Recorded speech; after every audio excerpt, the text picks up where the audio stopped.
ഉൽപ്പത്തി അധ്യായം 1. ആദിയിൽ ദൈവം ആകാശവും ഭൂമിയും സൃഷ്ടിച്ചു. ഭൂമി പാഴായും ശൂന്യമായും ഇരുന്നു. ആഴത്തിന്മീതെ ഇരുളുണ്ടായിരുന്നു. ദൈവത്തിൻ്റെ ആത്മാവ് വെള്ളത്തിന്മീതെ പരിവർത്തിച്ചുകൊണ്ടിരുന്നു. വെളിച്ചമുണ്ടാകട്ടെ എന്ന് ദൈവം കൽപ്പിച്ചു. വെളിച്ചമുണ്ടായി. വെളിച്ചം നല്ലതെന്ന് ദൈവം കണ്ടു. ദൈവം വെളിച്ചവും ഇരുളും തമ്മിൽ വേർപിരിച്ചു. ദൈവം വെളിച്ചത്തിന് പകലെന്നും ഇരുളിന് രാത്രിയെന്നും പേരിട്ടു. സന്ധ്യയായി ഉഷസ്സുമായി 1-ാം ദിവസം. ദൈവം വെള്ളങ്ങളുടെ മധ്യേ ഒരു വിധാനമുണ്ടാകട്ടെ, അത് വെള്ളത്തിനും വെള്ളത്തിനും തമ്മിൽ വേർപിരിവായിരിക്കട്ടെ എന്ന് കൽപ്പിച്ചു. വിധാനമുണ്ടാക്കിയിട്ട് ദൈവം വിധാനത്തിന് കീഴുള്ള വെള്ളവും വിധാനത്തിന് മീതെയുള്ള വെള്ളവും തമ്മിൽ വേർപിരിച്ചു. അങ്ങനെ സംഭവിച്ചു. ദൈവം വിധാനത്തിന് ആകാശമെന്ന് പേരിട്ടു. സന്ധ്യയായി ഉഷസ്സുമായി 2-ാം ദിവസം. ദൈവം ആകാശത്തിന് കീഴുള്ള വെള്ളം ഒരു സ്ഥലത്ത് കൂടട്ടെ, ഉണങ്ങിയ നിലം കാണട്ടെ എന്ന് കൽപ്പിച്ചു. അങ്ങനെ സംഭവിച്ചു. ഉണങ്ങിയ നിലത്തിന് ദൈവം ഭൂമി എന്നും വെള്ളത്തിൻ്റെ കൂട്ടത്തിന് സമുദ്രമെന്നും പേരിട്ടു. നല്ലത് എന്ന് ദൈവം കണ്ടു. ഭൂമിയിൽ നിന്നും പുല്ലും വിത്തുള്ള സസ്യങ്ങളും ഭൂമിയിൽ അതത് തരം വിത്തുള്ള ഫലം കായ്ക്കുന്ന വൃക്ഷങ്ങളും മുളച്ചു വരട്ടെ എന്ന് ദൈവം കൽപ്പിച്ചു. അങ്ങനെ സംഭവിച്ചു. ഭൂമിയിൽ നിന്നും പുല്ലും അതത് തരം വിത്തുള്ള ഫലം കായ്ക്കുന്ന വൃക്ഷങ്ങളും മുളച്ചു വന്നു. നല്ലത് എന്ന് ദൈവം കണ്ടു. സന്ധ്യയായി ഉഷസ്സുമായി 3-ാം ദിവസം. പകലും രാവും തമ്മിൽ വേർപിരിവാൻ ആകാശവിധാനത്തിൽ വെളിച്ചങ്ങളുണ്ടാകട്ടെ. അവ അടയാളങ്ങളായും കാലം, ദിവസം, സംവത്സരം എന്നിവ തിരിച്ചറിവാനായും ഉതകട്ടെ. ഭൂമിയെ പ്രകാശിപ്പിപ്പാൻ ആകാശവിധാനത്തിൽ അവ വെളിച്ചങ്ങളായിരിക്കട്ടെ എന്ന് ദൈവം കൽപ്പിച്ചു. അങ്ങനെ സംഭവിച്ചു. പകൽ വാഴേണ്ടതിന് വലുപ്പമേറിയ വെളിച്ചവും രാത്രി വാഴേണ്ടതിന് വലുപ്പം കുറഞ്ഞ വെളിച്ചവുമായി 2 വലിയ വെളിച്ചങ്ങളെ ദൈവം ഉണ്ടാക്കി. നക്ഷത്രങ്ങളെയും ഉണ്ടാക്കി. ഭൂമിയെ പ്രകാശിപ്പിപ്പാനും പകലും രാത്രിയും വാഴുവാനും വെളിച്ചത്തെയും ഇരുളിനെയും തമ്മിൽ വേർപിരിപ്പാനുമായി ദൈവം അവയെ ആകാശവിധാനത്തിൽ നിർത്തി. നല്ലത് എന്ന് ദൈവം കണ്ടു. സന്ധ്യയായി ഉഷസ്സുമായി 4-ാം ദിവസം. വെള്ളത്തിൽ ജലജന്തുക്കൾ കൂട്ടമായി ജനിക്കട്ടെ, ഭൂമിയുടെ മീതെ ആകാശവിധാനത്തിൽ പറവജാതി പറക്കട്ടെ എന്ന് ദൈവം കൽപ്പിച്ചു. ദൈവം വലിയ തിമിംഗലങ്ങളെയും വെള്ളത്തിൽ കൂട്ടമായി ജനിച്ച് ചരിക്കുന്ന അതത് തരം ജീവജന്തുക്കളെയും അതത് തരം പറവജാതിയെയും സൃഷ്ടിച്ചു. നല്ലത് എന്ന് ദൈവം കണ്ടു. നിങ്ങൾ വർദ്ധിച്ചു പെരുകി സമുദ്രത്തിലെ വെള്ളത്തിൽ നിറവീൻ. പറവജാതി ഭൂമിയിൽ പെരുകട്ടെ എന്ന് കൽപ്പിച്ചു. ദൈവം അവയെ അനുഗ്രഹിച്ചു. സന്ധ്യയായി ഉഷസ്സുമായി 5-ാം ദിവസം. അതത് തരം കന്നുകാലി, ഇഴജാതി, കാട്ടുമൃഗം ഇങ്ങനെ അതത് തരം ജീവജന്തുക്കൾ ഭൂമിയിൽ നിന്ന് ഉളവാകട്ടെ എന്ന് ദൈവം കൽപ്പിച്ചു. അങ്ങനെ സംഭവിച്ചു. ഇങ്ങനെ ദൈവം അതത് തരം കാട്ടുമൃഗങ്ങളെയും അതത് തരം കന്നുകാലികളെയും അതത് തരം ഭൂചര ജന്തുക്കളെയും ഉണ്ടാക്കി. നല്ലത് എന്ന് ദൈവം കണ്ടു.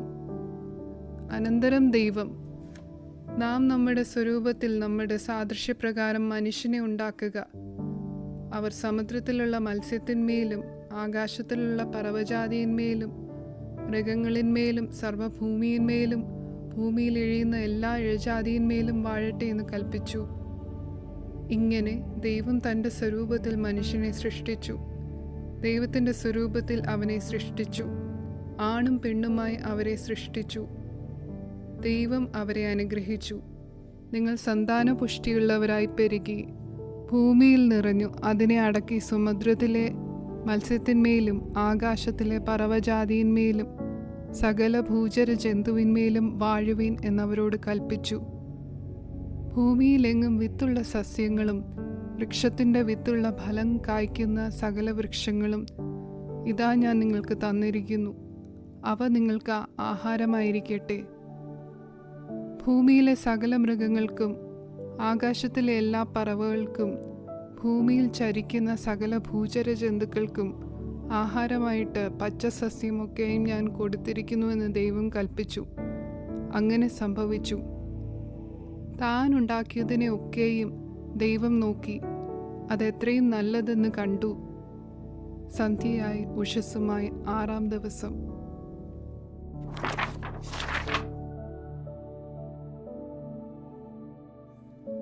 ഉൽപ്പത്തി അധ്യായം 2. ഇങ്ങനെ ആകാശവും ഭൂമിയും അവയിലുള്ള ചരാചരങ്ങളൊക്കെയും തികഞ്ഞു. താൻ ചെയ്ത പ്രവൃത്തിയൊക്കെയും ദൈവം തീർത്ത ശേഷം താൻ ചെയ്ത സകല പ്രവൃത്തിയിൽ നിന്നും 7-ാം ദിവസം നിവൃത്തനായി.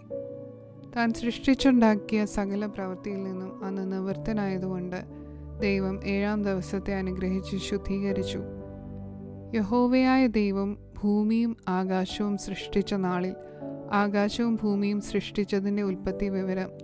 വയലിലെ ചെടിയൊന്നും അതുവരെ ഭൂമിയിലുണ്ടായിരുന്നില്ല, വയലിലെ സസ്യമൊന്നും മുളച്ചിരുന്നതുമില്ല. യഹോവയായ ദൈവം ഭൂമിയിൽ മഴ പെയ്ച്ചിരുന്നില്ല, നിലത്ത് വേല ചെയ്യുവാൻ മനുഷ്യനുമുണ്ടായിരുന്നില്ല. ഭൂമിയിൽ നിന്നും മഞ്ഞു പൊങ്ങി നിലമൊക്കെയും നനച്ചു വന്നു. യഹോവയായ ദൈവം നിലത്തെ പൊടി കൊണ്ട് മനുഷ്യനെ നിർമ്മിച്ചിട്ട് അവൻ്റെ മൂക്കിൽ ജീവശ്വാസമൂതി മനുഷ്യൻ ജീവനുള്ള ദേഹിയായി തീർന്നു. അനന്തരം യഹോവയായ ദൈവം കിഴക്ക് ഏദനിൽ ഒരു തോട്ടമുണ്ടാക്കി താൻ സൃഷ്ടിച്ച മനുഷ്യനെ അവിടെ ആക്കി.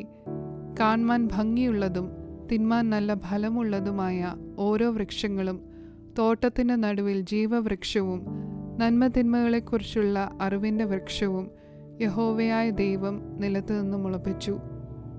തോട്ടം നനപ്പാൻ ഒരു നദി ഏദനിൽ നിന്ന് പുറപ്പെട്ടു. അത് അവിടെ നിന്ന് 4 ശാഖയായി പിരിഞ്ഞു. ഒന്നാമത്തേതിന് പീശോൻ എന്നു പേർ. അത് ഹവീല ദേശമൊക്കെയും ചുറ്റുന്നു. അവിടെ പൊന്നുണ്ട്. ആ ദേശത്തിലെ പൊന്ന് മേത്തരമാകുന്നു. അവിടെ ഗുൽഗുലുവും ഗോമേതകവുമുണ്ട്. 2-ാം നദിക്ക് ഗീഹോൻ എന്നു പേർ. അത് കൂഷ് ദേശമൊക്കെയും ചുറ്റുന്നു. 3-ാം നദിക്ക് ഹിദ്ദേക്കൽ എന്നു പേർ. അത് അശൂരിന് കിഴക്കോട്ടൊഴുകുന്നു. 4-ാം നദി ഫ്രാത്ത് ആകുന്നു. യഹോവയായ ദൈവം മനുഷ്യനെ കൂട്ടിക്കൊണ്ടുപോയി ഏദൻ തോട്ടത്തിൽ വേല ചെയ്യുവാനും അതിനെ കാപ്പാനും അവിടെ ആക്കി. യഹോവയായ ദൈവം മനുഷ്യനോട് കൽപ്പിച്ചതെന്തെന്നാൽ, തോട്ടത്തിലെ സകല വൃക്ഷങ്ങളുടെയും ഫലം നിനക്ക് ഇഷ്ടം പോലെ തിന്നാം, എന്നാൽ നന്മതിന്മകളെക്കുറിച്ചുള്ള അറിവിൻ്റെ വൃക്ഷത്തിൻ ഫലം തിന്നരുത്. തിന്നുന്ന നാളിൽ നീ മരിക്കും. അനന്തരം യഹോവയായ ദൈവം മനുഷ്യൻ ഏകനായിരിക്കുന്നത് നന്നല്ല, ഞാൻ അവന് തക്കതായൊരു തുണ ഉണ്ടാക്കിക്കൊടുക്കും എന്ന് അരുളി ചെയ്തു.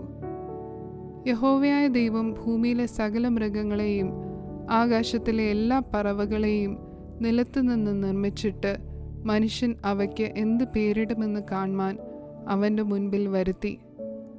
സകല ജീവജന്തുക്കൾക്കും മനുഷ്യൻ ഇട്ടത് അവയ്ക്ക് പേരായി. മനുഷ്യൻ എല്ലാ കന്നുകാലികൾക്കും ആകാശത്തിലെ പറവകൾക്കും എല്ലാ കാട്ടുമൃഗങ്ങൾക്കും പേരിട്ടു. എങ്കിലും മനുഷ്യന് തക്കതായൊരു തുണ കണ്ടുകിട്ടിയില്ല. ആകയാൽ യഹോവയായ ദൈവം മനുഷ്യനൊരു ഗാഢനിദ്ര വരുത്തി. അവൻ ഉറങ്ങിയപ്പോൾ അവൻ്റെ വാരിയല്ലുകളിൽ ഒന്നെടുത്ത് അതിന് പകരം മാംസം പിടിപ്പിച്ചു. യഹോവയായ ദൈവം മനുഷ്യനിൽ നിന്ന് എടുത്ത വാരിയലിനെ ഒരു സ്ത്രീയാക്കി അവളെ മനുഷ്യൻ്റെ അടുക്കൽ കൊണ്ടുവന്നു. അപ്പോൾ മനുഷ്യൻ, ഇത് ഇപ്പോൾ എൻ്റെ അസ്ഥിയിൽ നിന്നും അസ്ഥിയും എൻ്റെ മാംസത്തിൽ നിന്നും മാംസവും ആകുന്നു. ഇവളെ നരനിൽ നിന്ന് എടുത്തിരിക്കിയാൽ ഇവൾക്ക് നാരി എന്നു പേരാകും എന്ന് പറഞ്ഞു. അതുകൊണ്ട് പുരുഷൻ അപ്പനെയും അമ്മയെയും വിട്ടുപിരിഞ്ഞ് ഭാര്യയോട് പറ്റിച്ചേരും, അവർ ഏകദേഹമായി തീരും. മനുഷ്യനും ഭാര്യയും ഇരുവരും നഗ്നരായിരുന്നു, അവർക്ക് നാണം തോന്നിയില്ല താനും.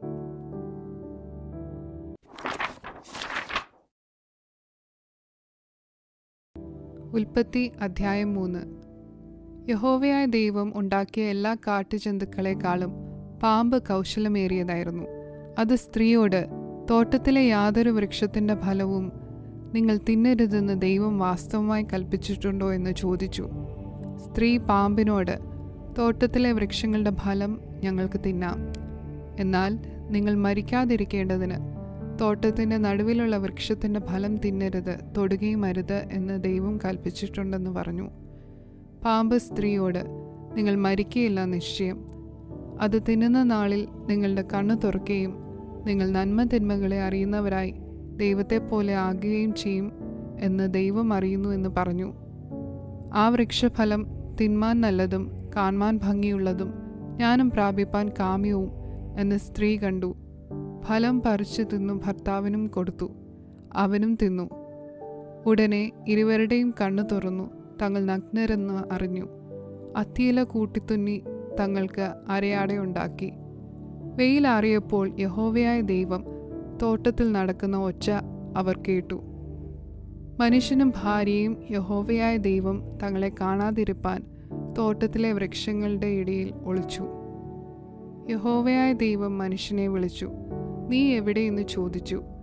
തോട്ടത്തിൽ നിന്റെ ഒച്ച കേട്ടിട്ട് ഞാൻ നഗ്നനാകൊണ്ട് ഭയപ്പെട്ടു ഒളിച്ചു എന്നവൻ പറഞ്ഞു. നീ നഗ്നനെന്ന് നിന്നോട് ആർ പറഞ്ഞു? തിന്നരുതെന്ന് ഞാൻ നിന്നോട് കൽപ്പിച്ച വൃക്ഷഫലം നീ തിന്നുവോ എന്ന് അവൻ ചോദിച്ചു. അതിന് മനുഷ്യൻ, എന്നോടുകൂടെ ഇരിപ്പാൻ നീ തന്നിട്ടുള്ള സ്ത്രീ വൃക്ഷഫലം തന്നു, ഞാൻ തിന്നുകയും ചെയ്തു എന്ന് പറഞ്ഞു. യഹോവയായ ദൈവം സ്ത്രീയോട്, നീ ചെയ്തത് എന്ത് എന്ന് ചോദിച്ചതിന്, പാമ്പ് എന്നെ വഞ്ചിച്ചു, ഞാൻ തിന്നുപോയി എന്ന് സ്ത്രീ പറഞ്ഞു. യഹോവയായ ദൈവം പാമ്പിനോട് കൽപ്പിച്ചത്, നീ ഇത് ചെയ്യുക കൊണ്ട് എല്ലാ കന്നുകാലികളിലും എല്ലാ കാട്ടുമൃഗങ്ങളിലും വെച്ച് നീ ശപിക്കപ്പെട്ടിരിക്കുന്നു. നീ ഉരസുകൊണ്ട് ഗമിച്ച് നിന്റെ ആയുഷ്കാലമൊക്കെയും പൊടി തിന്നും. ഞാൻ നിനക്കും സ്ത്രീക്കും നിന്റെ സന്തതിക്കും അവളുടെ സന്തതിക്കും തമ്മിൽ ശത്രുത്വമുണ്ടാക്കും. അവൻ നിന്റെ തല തകർക്കും, നീ അവൻ്റെ കുതികാൽ തകർക്കും. സ്ത്രീയോട് കൽപ്പിച്ചത്, ഞാൻ നിനക്ക് കഷ്ടവും ഗർഭധാരണവും ഏറ്റവും വർദ്ധിപ്പിക്കും. നീ വേദനയോടെ മക്കളെ പ്രസവിക്കും. നിന്റെ ആഗ്രഹം നിന്റെ ഭർത്താവിനോടാകും, അവൻ നിന്നെ ഭരിക്കും. മനുഷ്യനോട് കൽപ്പിച്ചതോ, നീ നിന്റെ ഭാര്യയുടെ വാക്കനുസരിക്കുകയും തിന്നരുതെന്ന് ഞാൻ കൽപ്പിച്ച വൃക്ഷഫലം തിന്നുകയും ചെയ്തതുകൊണ്ട് നിന്റെ നിമിത്തം ഭൂമി ശപിക്കപ്പെട്ടിരിക്കുന്നു. നിന്റെ ആയുഷ്കാലമൊക്കെ നീ കഷ്ടതയോടെ അതിൽ നിന്ന് അഹോവൃത്തി കഴിക്കും. മുള്ളും പറക്കാരയും നിനക്ക് അതിൽ നിന്ന് മുളയ്ക്കും. വയലിലെ സസ്യം നിനക്ക് ആഹാരമാകും. നിലത്തു നിന്ന് നിന്നെ എടുത്തിരിക്കുന്നു, അതിൽ തിരികെ ചേരുവോളം മുഖത്തെ വിയർപ്പോടെ നീ ഉപജീവനം കഴിക്കും. നീ പൊടിയാകുന്നു, പൊടിയിൽ തിരികെ ചേരും. മനുഷ്യൻ തൻ്റെ ഭാര്യയ്ക്ക് ഹവ്വ എന്ന് പേരിട്ടു. അവൾ ജീവനുള്ളവർക്കെല്ലാം മാതാവല്ലോ. യഹോവയായ ദൈവം ആദാമിനും അവൻ്റെ ഭാര്യയ്ക്കും തോൽ കൊണ്ട് ഉടുപ്പുണ്ടാക്കി അവരെ ഉടുപ്പിച്ചു. യഹോവയായ ദൈവം മനുഷ്യൻ നന്മ തിന്മകളെ അറിവാൻ തക്കവണ്ണം നമ്മിൽ ഒരുത്തനെ പോലെ ആയിത്തീർന്നിരിക്കുന്നു. ഇപ്പോൾ അവൻ കൈനീട്ടി ജീവവൃക്ഷത്തിൻ്റെ ഫലം കൂടെ പറിച്ചു തിന്ന് എന്നേക്കും ജീവിപ്പാൻ സംഗതി വരരുത് എന്ന് കൽപ്പിച്ചു. അവനെ എടുത്തിരുന്ന നിലത്ത് കൃഷി ചെയ്യേണ്ടതിന് യഹോവയായ ദൈവം അവനെ ഏദൻ തോട്ടത്തിൽ നിന്നും പുറത്താക്കി. ഇങ്ങനെ അവൻ മനുഷ്യനെ ഇറക്കി കളഞ്ഞു. ജീവന്റെ വൃക്ഷത്തിങ്കിലേക്കുള്ള വഴി കാപ്പാൻ അവൻ ഏദൻ തോട്ടത്തിന് കിഴക്ക് കെരൂബുകളെ തിരിഞ്ഞുകൊണ്ടിരിക്കുന്ന വാളിന്റെ ജ്വാലയുമായി നിർത്തി.